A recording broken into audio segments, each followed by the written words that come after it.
Yeah, no, great advice, great advice. And great presentation. Yeah, anytime. Well, there's multiple. I zoomed in on you a little bit. Crossing. So,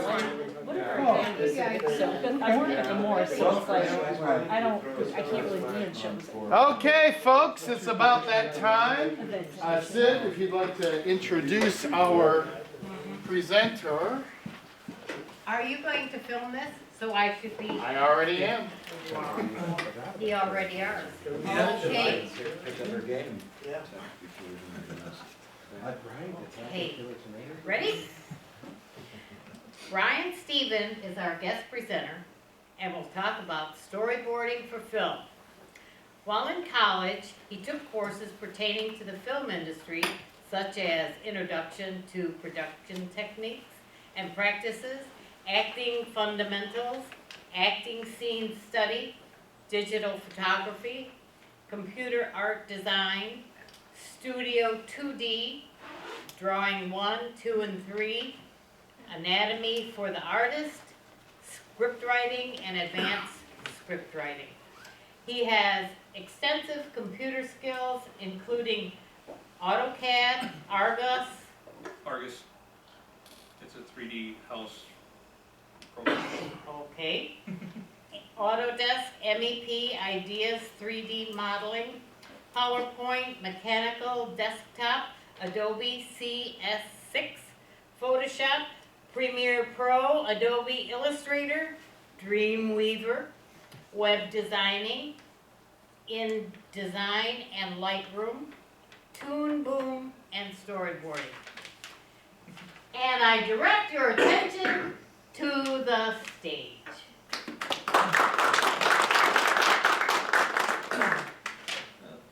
I've got a couple templates here if you'd like to send them down. And I've also got a list of different terminologies, abbreviations for storyboard description. Okay, I'll pass these down. I got a couple, what I've learned from storyboarding basically came from YouTube videos on how to do it, and there's books, so I brought a couple books in for you guys to take a look at as we pass around. Thank you.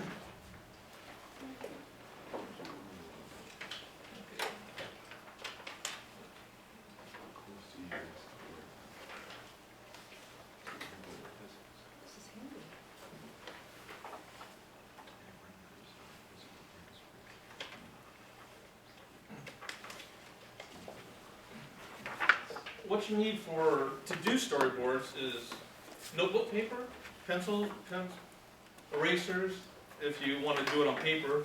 If you want to venture into the computer era, you can have a tablet, or like I've got a Hewlett Packard Pavilion 360, which is a touchstone, so I can flip it. And design. You can also, when you do the tablet, there's applications to create storyboards through drawings. Now, what is a storyboard? What are they used for? And why should I even waste my time doing them? Well, before we get into answering all those, is this the kind of storyboards that you're accustomed to doing if you're filming, where you just do quick little thumbnail sketches of stick figures?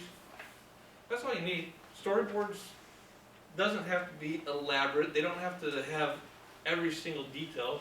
As long as you get a general idea of what you want to film, that's good. Steven Spielberg himself, for all of his films, he do little thumbnail sketches of stick figures and hand them over with ideas to a storyboard artist to be polished. This is another version of the stick figure, but showing a little bit more depth, and people become a little bit more creative in their storyboarding. Trying to do angles. How do I do a 360 version of a stick figure, or how do I do arrows to pan, to follow, to track, to zoom in? And here's this one is a standard establishing shot. These are just like little quick thumbnail sketches that you can do to define what you're looking for. You want two people in a shot. How do you want to do a POV? Do you want to do an over the shoulder view, so you're looking this way from the camera back here over a guy? You want a close up or extreme medium shots, down shot, up shot, which down shots are like eagle eye looking down, and the up shot is a worm view. I mean, these are just, I've added a couple more to show more detail of different shots, which I'm sending around the list of the different shot types. Over the shoulder, there's multiple ones. There's straight on, there's up shots, there's down shots, there's worm's eye view, low angle shots. Here's another one which shows different, with the guide there, your extreme close-ups, your medium, how to adjust your shots to how you want to film, or what your ideal look at, what you want to accomplish. And just more of the camera move, tracking in. With these, shows how to utilize the panning, where to start, like this one here, the digital pan, where you want to start your shot and where you want to end the shot. So you got a panning, so you're tracking the movement. This one, he's coming towards you, he runs past you, then he runs away, so it's a pan. So we got some ripple, dissolves, fade in, fade out, zooming in, where you want, on zoom in, you want to have your arrows, you can draw the whole entire scene, but if you want to zoom in on a particular spot of that scene, just draw a box around it, and then draw lines from the corners to that object with arrows. Now if you want to start there and zoom out, then your arrows will be in reverse, pointing to the exit, or pointing this way toward the, pointing away from the,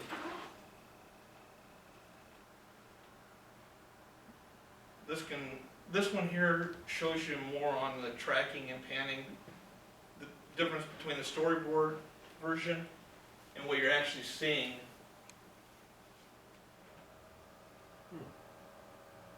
Okay. What's a storyboard? A storyboard is a visual representation of your script. Every storyboard, when you're first starting it, you gotta have a script. Without a script, storyboards are useless. Although, Luke Benson, when he did Fifth Element, he didn't have a script. He had the entire movie storyboarded. Wow. First, all the concept art done, and then he was pitching the storyboards, and they were asking him about the movie, because a lot of it was very elaborate. They didn't understand just from the storyboards. So then he brought in the screenwriter, and he said, yeah, writing the script took only a few weeks because the storyboards are there. I just had to write what I'm seeing in the storyboards. They're made up of a chronological series of images. It's a graphic organization in the form of illustrations or images. Whether you're a filmmaker, animator, director, writer, or video game artist, storyboarding is a skill that is absolutely critical. Now, the storyboards process is, as we know it today, was developed by Walt Disney Productions back in the 30s. And what's unique about Walt Disney with the storyboards is animation. Every time you see an animated cartoon, like Mickey Mouse, Sailboat Mickey, that was all hand drawn, every single image. And also what Walt Disney did, he actually filmed the movie and then gave it to the animators, and they animated actors like Snow White or Cinderella. That's why when you look back at those, they're so photorealistic, because there was actual actors there, and they just handed it over to the animator, and they tweaked it. Now this is from Jeffrey Henderson, from when they were going to do Spider-Man 4, Tim Raimi. He did the storyboards. You got Mysterio being caught by Spidey. This is what we normally would expect when we think of storyboards being polished. As you can go right in order of the sequence, go into the next one of the helmet falling off, and then Mysterio looking.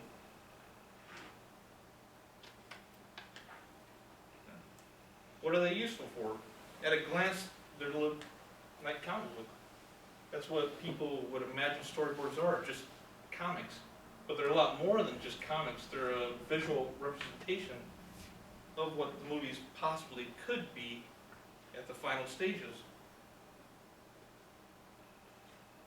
Okay. What are they used for?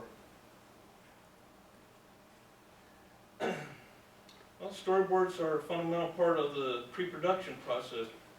As I mentioned before, in order to do storyboards, you have to have a script.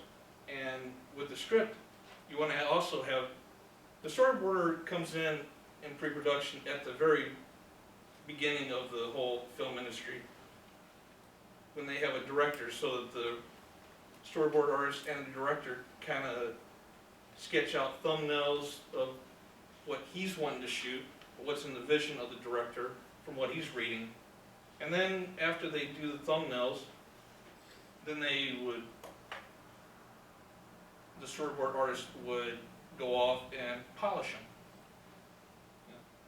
Yeah. Why waste your time doing storyboards? Well, although storyboard may take some time and a lot of effort to sit down and draw every shot you're wanting, or every single frame that you're thinking of, whether it's a wide shot, medium shot, close up, they do in time save you money. They might take a long time, but they'll save you money in the long run.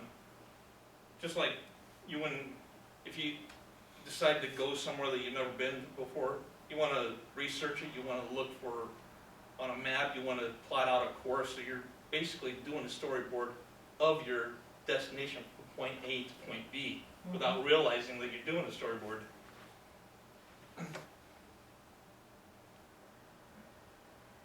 Okay, rough sketches.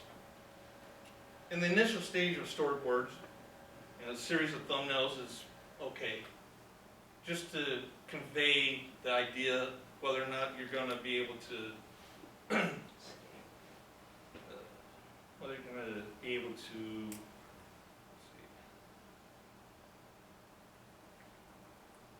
how do I want to phrase this?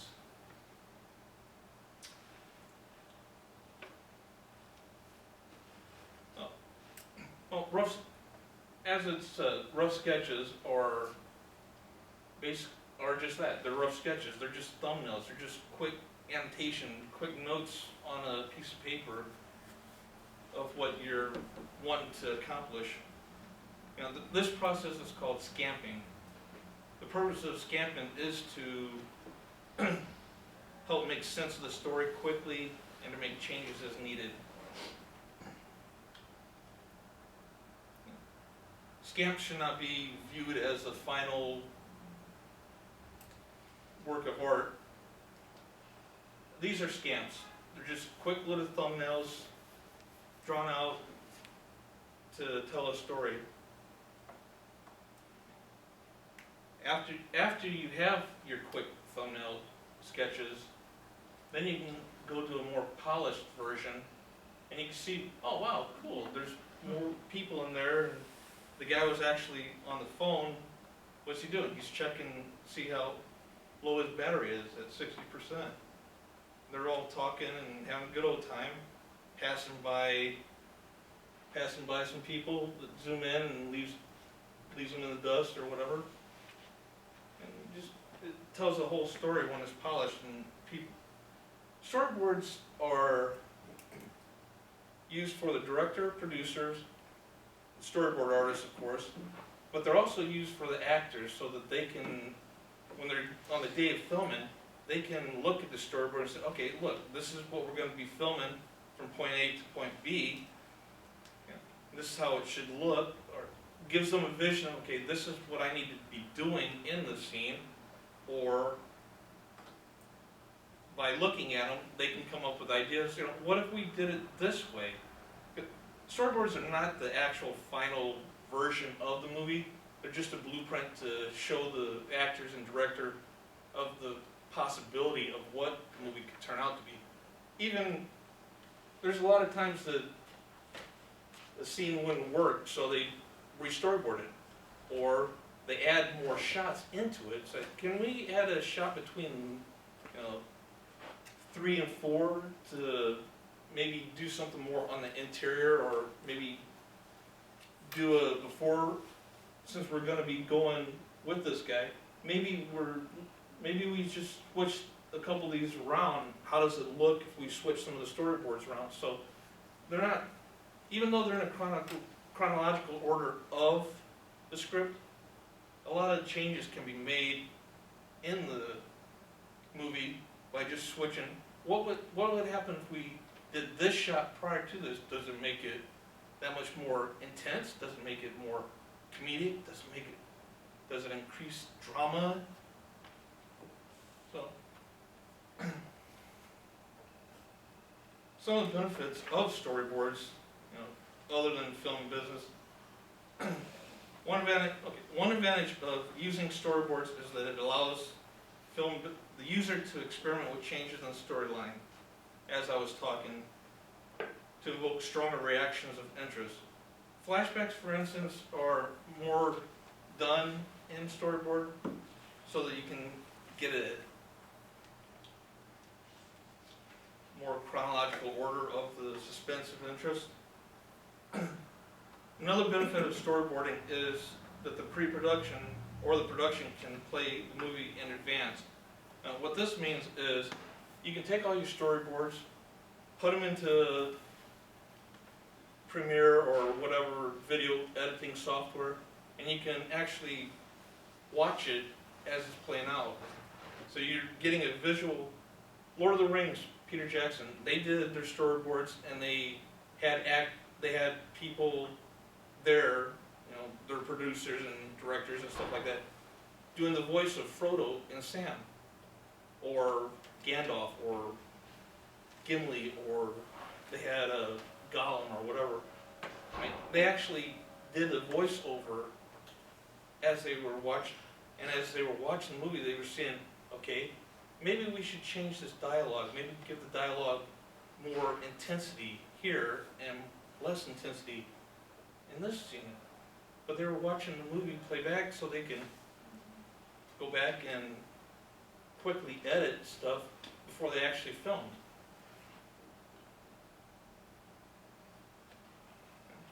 Reasons why storyboarding is so important before jumping off development. Will the concept work? A storyboard reveals whether a concept will work or not. A storyboard helps directors, producers, screenwriters to validate whether the concept is working or not and determine the direction the course is taking. An example, this is also done by Jeffrey, because in Spider-Man 4 he was having Mysterio and Vulture as villains. So we have Vulture being chased by the police officer. Just from this scene right here alone, I can envision several other scenes. Since the helicopter is coming directly at the building, I can envision a scene where you have the pilot, with the bright eyes going, because he sees the building, because Vulture went zooming up. Then I have then after that I have a scene overhead, behind the shoulder view of the Vulture shooting up. Or you can have the overhead scene of the Vulture shooting up, and then the pilot,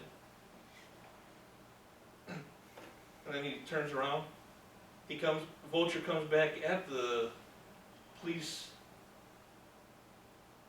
helicopter, grabs it, throws it, which leads into Spider-Man's senses tingling. He shoots a web to catch the debris. He's up there with the Vulture. Vulture comes up there, swings. Spidey jumps, and as the Vulture misses, from the head of the gargoyle that the Vulture nabbed off, he grabs it and swings it at the Vulture.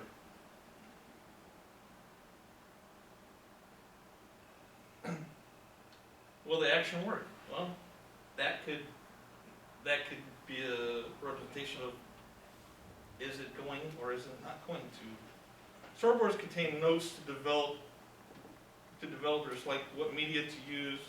So with this, we're talking about what format. Are you going to be doing widescreen? You're going to be doing for theater. You're going to be doing stuff for television. You're going to be doing YouTube, iPhone. Getting back, with Empire Strikes Back, going back to will your concept, will the action work? With Empire Strikes Back, we got Luke coming at you. We got a close up or a full close up shot. We got an over shoulder shot. We got a side shot of the AT-AT below. And then with the next side over, we have the speeder, but this is where we're getting into how is it going to be possible. They used the forklift to lift up the snow speeder for the opening. When you see him, Luke jumping into the snow speeder and then lifting, they actually had a forklift off the camera to lift it. That's what. It's cool. Yeah, it's really cool. And we got this is another one of those shots where you have the binoculars on Hoth. They see the bottom, it pans up to finish zoom. So this is a start panning up.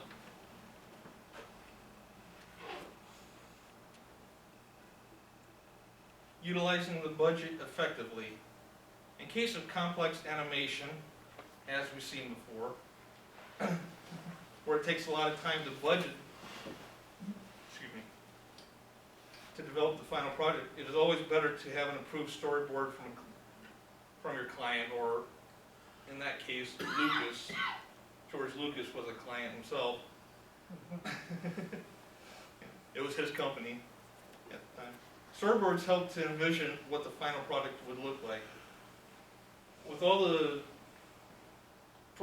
pictures that I've shown of storyboards, you kind of get a general idea of how it's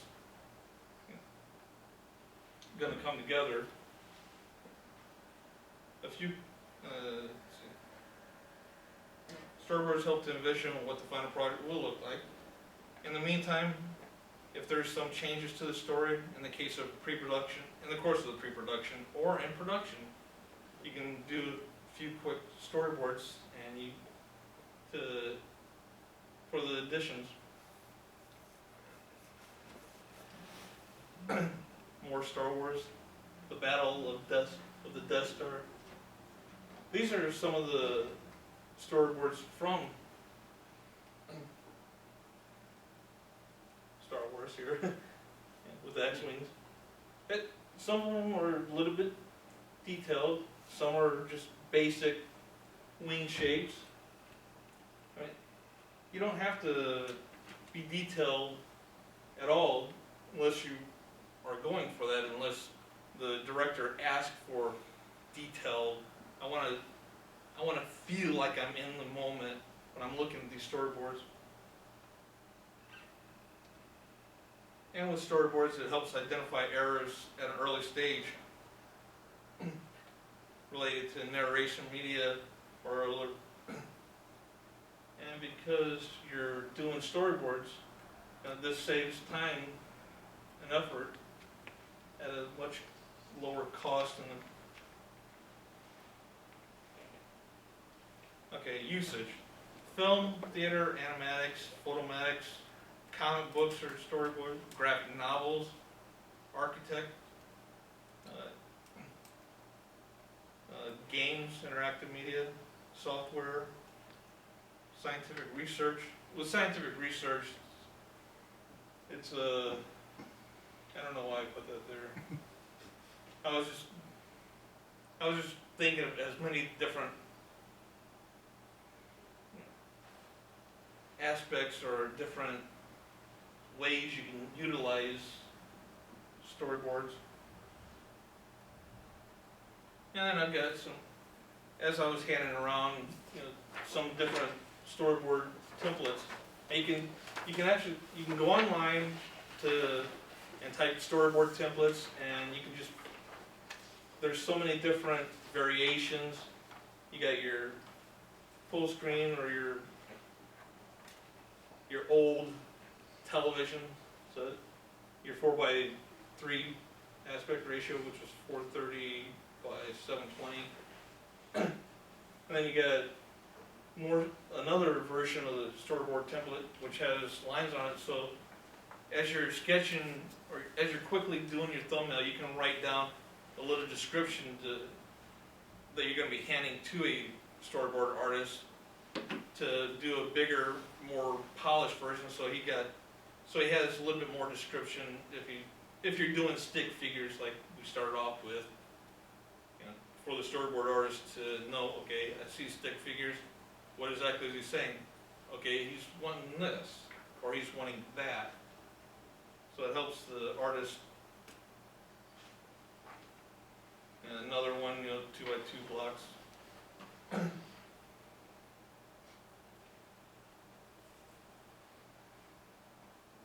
a little video. Yep.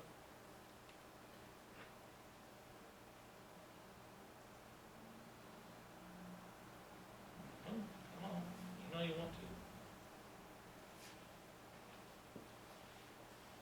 Okay.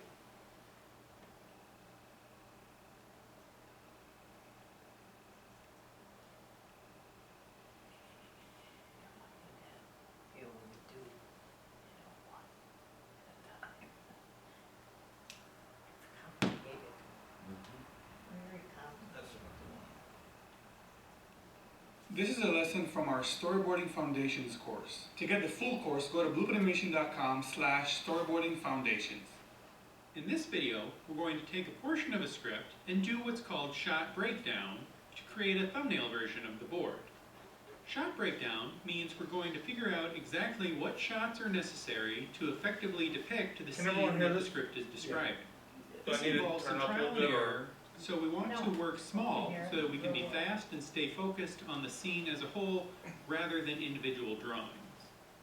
So the first thing you need is obviously a script. Later in this video, I'm going to do a demo using a script I downloaded from simplyscripts.com.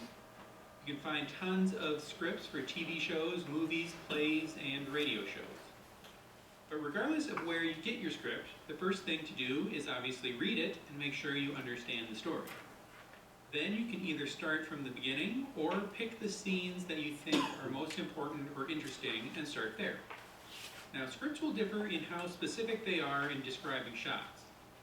Some writers will explicitly describe each shot using the terms we talked about earlier in the course. These are some abbreviations you might see used to indicate different kinds of shots in a script. Other writers might write their descriptions in more of a regular prose style and leave figuring out the exact shots to you. In either case, you're still going to need to figure out the details of each shot, and there's likely some things that the writer didn't account for. When you know the scene you want to start with, ask yourself these questions. What's the point of this scene? What happens in the scene? What is said and what's the subtext? What changes over the course of the scene? How many characters are in the scene? Where are they? What about the scene matters to each of those characters? How can your visuals make those characters' feelings apparent? How is the audience supposed to feel during the beginning, middle, and end of this scene? How does the previous scene affect this one? And how does this scene affect the next one? And also, from a practical perspective, Know the limitations of your production process so that you don't make boards that are unfilmable. For example, if your camera team doesn't have access to a crane, don't put in crane shots. And if you're working in animation, certain angles might be more difficult to draw and animate in. And in limited animation, there might be a predefined set of angles of the characters that are meant to be reused. Ask questions and figure out what is expensive or ambitious within your production, and only include those kinds of shots if you can really justify them from a story perspective. Also, as you read the script, make notes of any visual elements or moments that are key to telling the story, so you don't forget them when you're in the middle of boarding. So, for our example, I've picked out this script for Will the Real Martian Please Stand Up? This is an episode of The Twilight Zone from 1961. I got this from simplyscripts.com. I've included it in the exercise files for the course, so go ahead and read it now. Now for the real 60s Twilight Zone, we'd have to assume the production was fairly limited with everything on sound stages, and it would also need to be a 4:3 aspect ratio. But for this exercise, I'm going to assume we're making this in modern times in HD, and we have a little more resources to shoot on actual locations. Now I'm going to thumbnail out the opening sequence and talk a little bit about what I'm thinking as I go.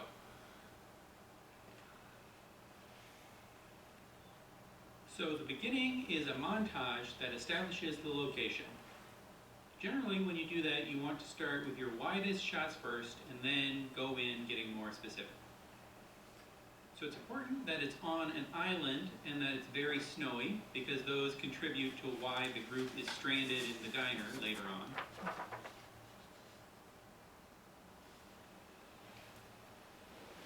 Now there's this spaceship that crashes, but the script doesn't say that we see the object that crashes, only that we hear it. But I wanted to use a little light reflecting off the ice of the pond to give a little stronger sense that something strange is coming close.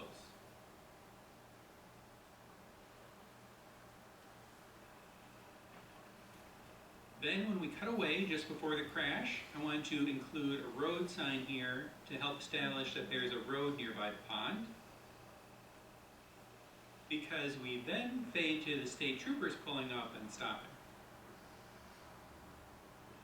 Now it's boring to have shots of people just getting out of cars, but skipping to them outside would be too much of a time jump to have right here. So I'm doing a little trick. I cut away to the woods for a moment and show the light from their flashlight searching the trees. Then I can cut back and have them both out, and Perry is even already over the rail and heading down into the woods. The script specifies that Perry is a newer trooper and Paget is a veteran, so I'm having Perry get the dirty work of trudging into the woods, while Paget gets to hang back by the car. This is also helpful because Paget needs to use the radio in a minute, so this way he's right there and we don't have to spend shots getting him back. It also adds a little tension to have them separated like this. Now I'm trying to generally be consistent with my relative screen positions for the two characters, but the most important 180 line that I'm trying to stay aware of for this scene is the line from the car to the pond. With this wooded area where it's hard to see any landmarks, you've got to rely on your screen direction to keep the audience oriented. I'm thinking about camera moves a little bit, but we can be more precise with those in the full-size board.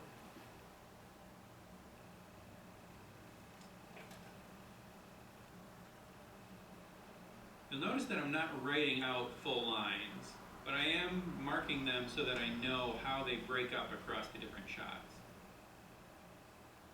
So this is a good example of why we need to do shot breakdowns. At this point in the script, it just says, Perry discovers tracks in the snow. That's a simple idea, but what does that actually look like? What shots show that? The way I'm doing it here is that I have Perry trudging back, and we see him spot something. He scans it with his flashlight to show us that it's fresh footprints that he's seen. Then he checks his own footprints that he's been backtracking over, so he's sure that the other footprints aren't his. So we're watching him put together in his mind that something else was recently in the woods.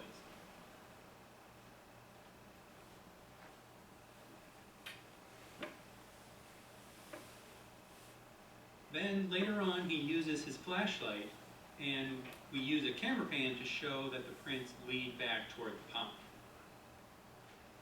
You'll notice that I've actually started using green and red pen to indicate camera moves. Green for the starting position and red for the stopping position. You should also label them A and B and draw arrows from corner to corner showing the direction of the move, but that's only really important on the final boards.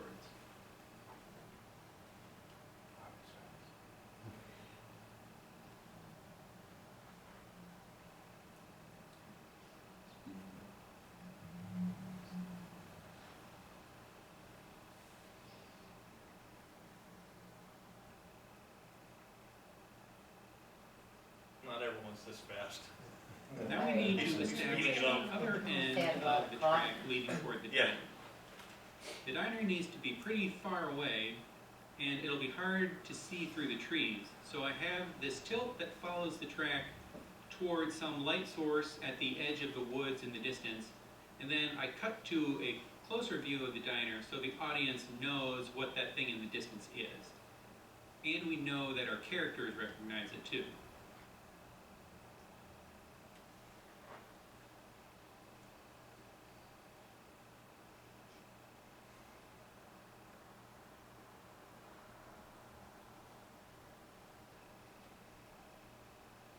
And then here we come to a cool thing they would do on Twilight Zone.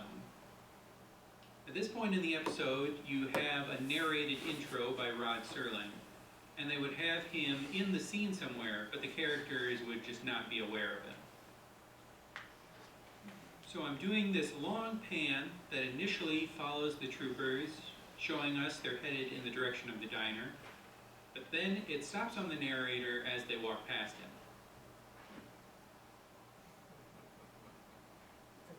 Then it's just a slow truck in as he gives that big paragraph of narration.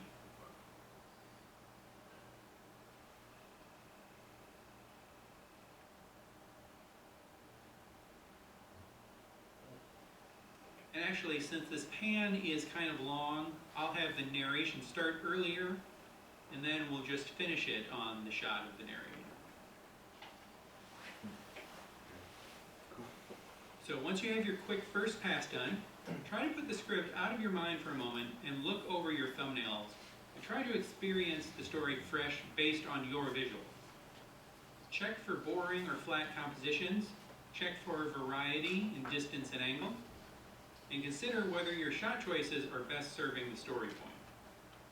This is also a good point to have someone else who knows the story look over your thumbnails with you and get their feedback. Revise your thumbnails and repeat this process as many times as you need to. This stage is the best time to make changes and try new ideas while you're still working small. So at this point, we should have a good idea of how many shots we're going to have for the scene, what types of shots they are, and what's in them. And since we're working in this thumbnail format, it hopefully didn't take that long.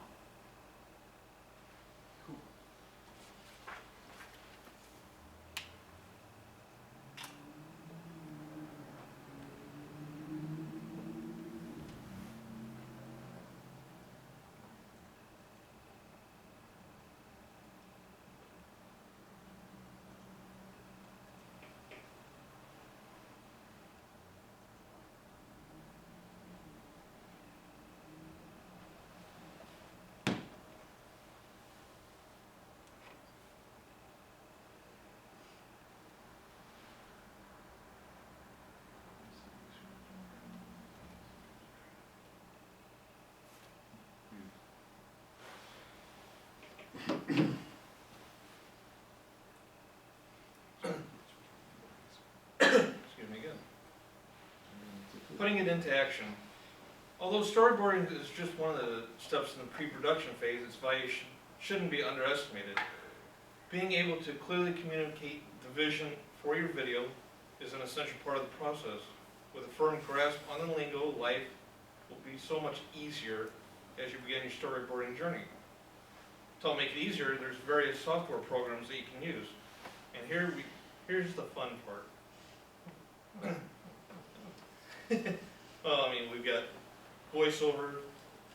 With some of the software, you can, like I was saying earlier, you can put it together into Premiere or Final Cut or any type of editing software, and you can edit and put your voiceovers or acting into it in the simplest terms. It's also good for animatics, which when you're watching it, it's playing like an animated movie because you're seeing scene by scene along with dialogue or voiceover. Before I actually get into talking about the software and the prices, I went on to ziprecruiter.com to just kind of see what a storyboard artist, the average story artist, makes. Annual salary is between $52,000 to $100,000. Now here in Osceola, we're in the middle of about $78,000 a year for a good storyboard artist. Monthly salary is about $6,500. Weekly, you're looking at $1,500 with an hourly rate of 38 bucks. Now I typed in, nationally, just picking out locations like LA, Miami, New York, just to get an average of what it is per hour. And New York City is the highest with $41.05 per hour for a good storyboard artist. Yeah.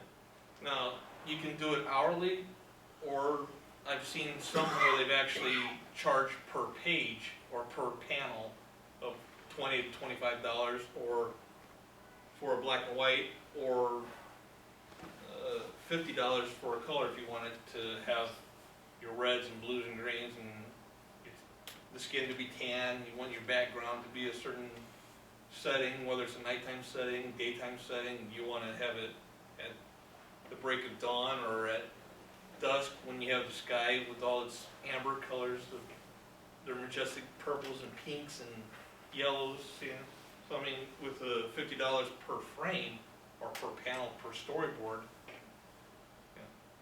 you can have that. Software, Storyboarder. Storyboarder is a free Storyboarder, Toon Boom. If you have Adobe, you can use that as editing. Studio Bender, Movie Strong, FrameForge, and Power Production. Storyboarder is a free software that you can go to and download, and it's got your pencils and pens, it's got an eraser, so you can kind of draw your storyboard. You can bring in your script.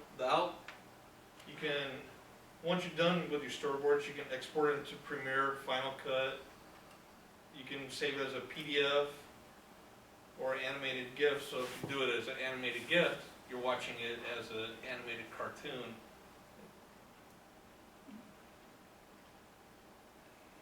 Toon Boom software. Price is $50. If you want to have a subscription, it's $59 a month, or you can pay $1,000 for a one-time lifetime. The current version, I think, is version 5. I've got on my computer 1.4, 1.5, which is a very early. I've had it for about 5 years. But with the latest version, if you have your script in Final Draft or Movie Screenwriter or whatever, you can import it, and it will help you create your shots.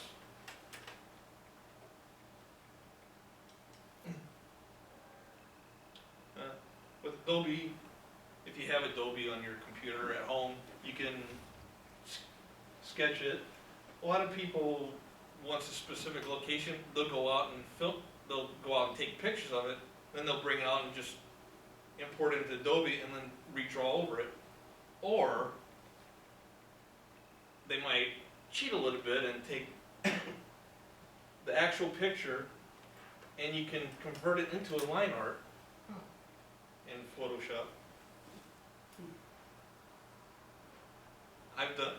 I'll admit I've done the line shot to get some storyboards really quickly done. If I didn't know enough about the vehicle or something, I just look for the vehicle that I'm writing about, and I quickly, if I want a side view, I want a front view, I look at all the different pictures on Google and it's like, okay, I like this one, I like that one. That would be a good front shot coming toward the camera. This would be the one panning by you, and then this one's leaving, so I've got 3 shots with these 3 pictures. I'll just save these, I'll convert them to live done. I got 3 storyboards done. It's a cheating way, but a lot of storyboards are done this way. Storybender. If you went to this website, you can have your first 10 storyboards for free, but after that, then they'll be charged monthly, $49 a month to unlock it fully. But your first 10 pictures of your storyboard, you can import it as free. But then Movie Stone, that's a UK software. It's a 3D modeling. You can kind of, this is where we're getting into previs, because storyboarding itself, the hand drawn and drawing it, is becoming obsolete and becoming outdated because the advancement in computer software, you can do you can do 3D modeling of your shots quicker if you know the program. And you can just take those shots there, and if you like the shots of the storyboard, you can just go to, you can send it off to have it, you know, more modified into a more photorealistic. A lot of your science fiction movies would probably start with 3D modeling, rendering, which sends off into editing to a more photorealistic computer specialist or computer graphics artist. FrameForge is another one of those 3D modeling. I've seen these, but I haven't played with any of them that much. Mostly because of the price, you know, because I'm independent and I'm learning it. I'm not spending a lot of money delving into the software. I'm just looking at a free software that I can kind of do my storyboards until I get into more polished. Because I'm starting to go from doing it in pencil and paper to computer. Just playing with the computer more.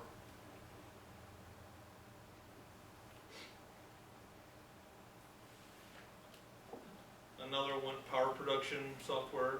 You can add action scenes to your storyboards. Each one of these, every one of these got different pricing, whether you want the basic, you want to go more advanced, what you're looking for. And I got some references of where I've got all the information from. And then these next ones is stuff that I've done myself, because I was, back in 2015, I had talked to a producer on LA about a movie, and I wrote a movie. So because I'm also a storyboard artist, I started doing the storyboards for the screenplay. They're in Antarctica, as you can tell, if you couldn't tell. I mean, it's somewhere snowy and cold. And we've got the ship coming in, got a crane view or aerial view. We've got the guy looking out, and what he's looking out to in the next side, because I do it up, down with 3. Next shot is an over the shoulder shot, looking out, and what he's looking out, this would be over there in the corner. Here's the ship from the guy looking out, and we've got 2 guys walking. What they're doing is setting explosives to break up the ice so that the ship can continue on. And here's the captain coming out with the soft drink or cup of coffee or hot cocoa or whatever. You can decide that. Bring it out to the guy out there because he's been out there watching. And there's all these scenes. I've got a lot of dialogue, and I'm just doing different shots, how I want, different angles. The way my mind works is I want every shot a specific way, or doing this, or. Now these are from 2015 when I wrote my script, so now if I was to redo these, I would have a lot more different angles because I've learned more over the time. If you were to actually read, you could see why they're laughing. I just did the scripts really quick, and when I wrote the script, I was thinking one way, and when I did the storyboards, I was just kind of mimicking what was being in the script. When I first started, I wanted every single shot. I wrote a paragraph, and I look at that paragraph, and I see about 5 or 6 different shots in that little small paragraph. I want to do every single angle. Now I can get away with just taking key moments of each script, and if I want to, but this helps give a more better way doing it long and doing every shot, because I was thinking like a director. I was thinking how I would be able to, how I was envisioning every single panning, every single turning, every single movement, and I wanted to try to convey that. And there was times that I would draw something, I didn't like it, so I just threw the whole thing away and restarted. I've got plenty of those where I just crumbled one little. Save them, you might be able to cut and paste. Yeah. But at the time that I was doing these, I was drawing them as a finished product. I didn't sit down and do quick thumbnail sketches like I should. I just went for the total production quality of it. And that's why it's in that book right there is not even the first act is finished of my 3 acts. The total length of the script is 157 pages. Act 1 doesn't end until about page 54. What happened with this film that you did? Anything? Nothing's happened with it yet. Oh. I'm still trying to get in contact with some people out in LA. Uh-huh. When I wrote the script before I did the storyboards, the producer signed me into a 3-year contract. So I got enough for 6 movies on this subject, and I've got treatments for all 6 of them. So I've got the first one done. I've got the second one, page 32, 34. The first one's an origin story. The second one, I was doing an environmental story, and then the third one, and fourth and fifth and sixth. But maybe one of those 2 movies will be comprised into one movie, or maybe the order that I have them in is going to change. I don't know yet. Sounds like a big project. Yeah, and as I was doing that, I had a guy from Wisconsin ask me to co-write a movie for Warner Brothers. So I did, and we're waiting on that one while he's going off and doing his smaller projects, the wrestling project, which I've done some storyboards for, and he's starting to film it, and now he's got all the actors. I did the storyboards back in March. And we got some more, this is where, in this I had wrote, the guys are taking a bet as to which one of these 2 is going to run back first and make it to the ship before the explosion. The charges were set off. We got the explosion, and then I was thinking, okay, I want to have a worm view of being underwater, looking up at the rocks coming toward you, so it's like people in the audience are going to be doing one of those kind of, if they're wearing 3D glasses, kind of moving away from. I've seen shots where you had an arrow being flinged and it's coming directly, and I stood there just watching it go by, and I've seen the whole entire audience going like this or like that, or trying to. So it's kind of fun with some of those 3D movies. It's coming toward us, then I would pan down to see it going into the deep dark abyss. And more of it going in the deep dark abyss. Finally gets to the bottom where it's bouncing off structures. Correct. And then the next page over, Atlantis. You got the underwater amphibians down there, and the debris is falling on top of them. They don't know what's going on, and they're running for cover, running for. So I mean, it was an Atlantis kind of story underneath the Antarctic. Wow. Yeah, I was waiting for an alien.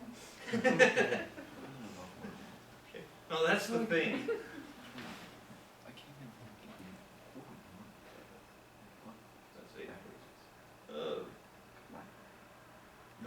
This is one of the softwares.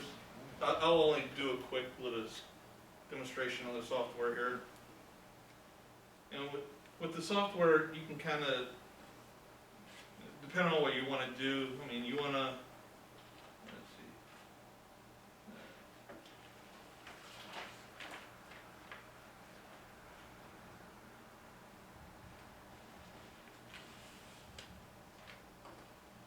Okay, get this.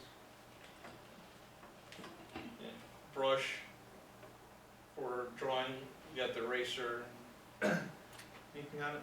You can just sit there and, depending on what you want, you can kind of Play. play with it, yeah. See, a lot of people would start off with their stick figures. Uh-huh. I can't go any further than my stick figures. Yeah, me too. Look at that, just. I mean, that's way better than one of my stick figures. Yeah, me too.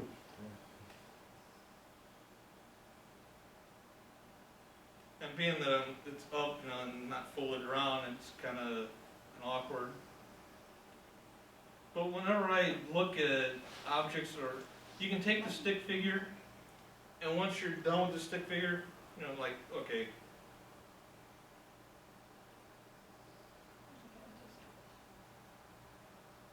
I look at the arm, whenever I'm drawing people, I look at shapes. Arm, cylinder, circle for the elbow, another cylinder, circle, kind of a triangular or a square shape, egg, you know, more of the cylinder, circle, cylinder. I look at the figure and I start off with that, and then I go in and, okay, at the top of the cylinder, I go with the more of a bump to kind of give it more of that meteor.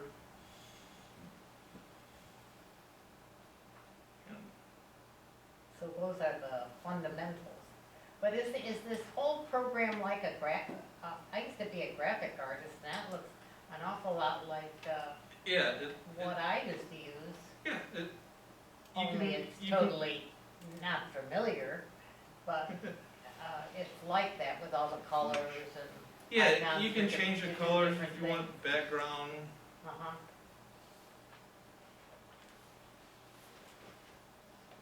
Let's see.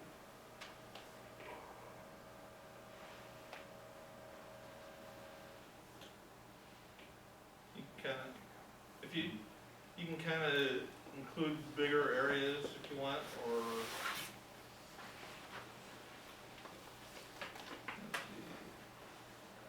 I mean, I just started playing around with the storyboard because I'm starting to get into more of the drawing it on the laptop as opposed to going with the, Uh-huh. as opposed to doing it long ways with pencil. Because I'd sit there and I'd do pencil. After I do it in pencil, I get out my ink pen and I start inking. And then I erase the pencil. So I'm doing 3 steps right there, where with the laptop, one stop, I mean, what you draw is, that's your, you can go in and tweak it. You can add, with the newer versions, You can add multiple layers like Photoshop. Yeah, so that's kind of a quick intro into storyboarding. There's a lot of information, but like I said, I learned a lot of this by just watching YouTube videos. Go to YouTube, type in how to do storyboards, and if I like the video, you know, I watched it over and over and over and over and over, and it helped. There's some that has a breakdown of how to take your script and actually go from your description. How many different shots you can get just from that single description? Do you want an establishing shot for a wide shot? I mean, a lot of times the description tells you the shots itself, whether it's a wide shot, close up. When you have how many characters are in it, if you have props like you might be driving a car, so you got to know that you're going to have a car somewhere in there, so you can do some overhead. You can draw a dash if you want to say they're speeding at about 80, they're going about 120 on a dirt road at nighttime, so you want to draw a circle and then just kind of, nowadays everything's digital, you can just write out 100, 120 mph per miles per hour. And then you have dust in the back, do a wide shot of the car and you can have dust, and you can draw little pieces of paper or leaves or something like that, or dust debris. You can do all kinds of things. And it might not all of it might not be in the script itself, but you can elaborate in what you're seeing or what you picture. You can just kind of go crazy with it. Any questions? Now, you touched a little bit about the 3D software. Yeah. Are those, I mean, obviously, when you draw, obviously, you have much more flexibility when you draw. When you're with the beauty, I haven't done any stuff with the 3D modeling part. I do have a couple of software like DAZ Studio, which is a 3D modeling where it has your characters, and then you can dress them into the type of clothing you want them to have. A scene, you can have all kinds of. You can go to daz.com, and if you want to add more stuff to your basic, the DAZ software itself is free, but for the add-ons, if you want to have a specific type of person, it might be $10 to include this, and you're importing, you're paying a lot of money by smaller downloads, but with those smaller downloads, you can create an entire world of possibilities. I've seen some of the downloads that are so photorealistic, you would have to look twice. Is that computer or is that an actual place? I mean, some of it. No, for example, you saw that, you know, you were in the North Pole, right? Mm-hmm. And, you know, obviously, how you create that scene, obviously, you have to build it up. Yeah, and with DAZ, you can set the camera angle.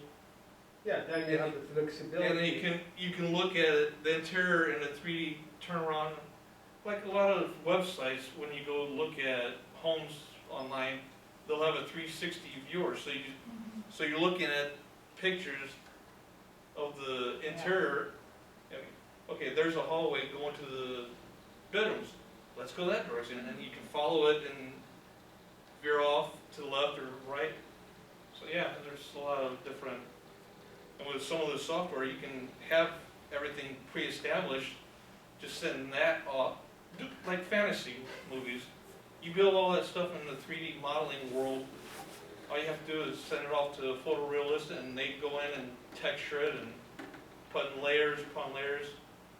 I think in Lord of the Rings, one of the scenes had like 20, 30, maybe 40 different layers just to create the 3D, the photorealistic landscape. I mean, because since there was nothing in New Zealand, they were just taking this picture, this mountain, overlaying here, sometimes they create an entire area or world alone in the 3D modeling, so that's the only place it exists. It doesn't exist anywhere else. See how easy we had it? In comparison to this anyway. Well, nowadays, I mean, you can do all kinds of stuff with photorealistic. I haven't gotten that advanced yet. I'm just learning, just starting. How do you deal with all the different people that are involved with putting the input into the storyboard? I mean, you've got the writer, you've got the director, you've got the person who's doing the storyboard. When the storyboarding is, a lot of it comes from you and the director. So the writer, he might envision it one way, and he puts his input to the director. So I'm envisioning it this way, but this is your baby. So, but this is how when I was writing it, this is what I was thinking when I was writing it. So the director kind of takes that input and he kind of reads it with your vision, but he might have another vision that's better than what your vision is. So the end result is the director has the whole say-so, Oh, I wondered why. and the editor. So what you're drawing is based on what the director is. His vision, a lot of times, is what you're directing. But since I'm a writer, director, producer, storyboarders, Oh my gosh.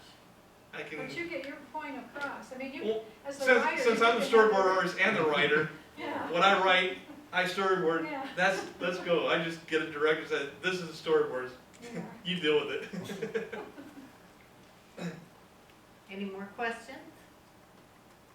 Well, Brian Stevens, you were terrific. And Thank the you. information that you gave us is wonderful. And Brian almost didn't make it tonight because there was an illness, a terrible illness in his family, and he wanted to be there. So let's all keep his family in our hearts. We've got this nice certificate for you, Brian. Ooh. Thank you, Brian.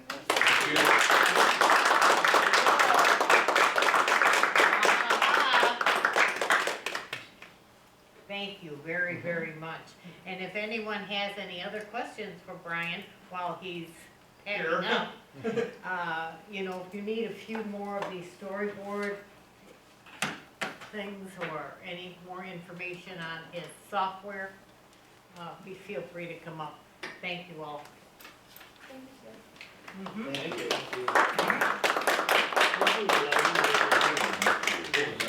Do you do lighting? Yeah, I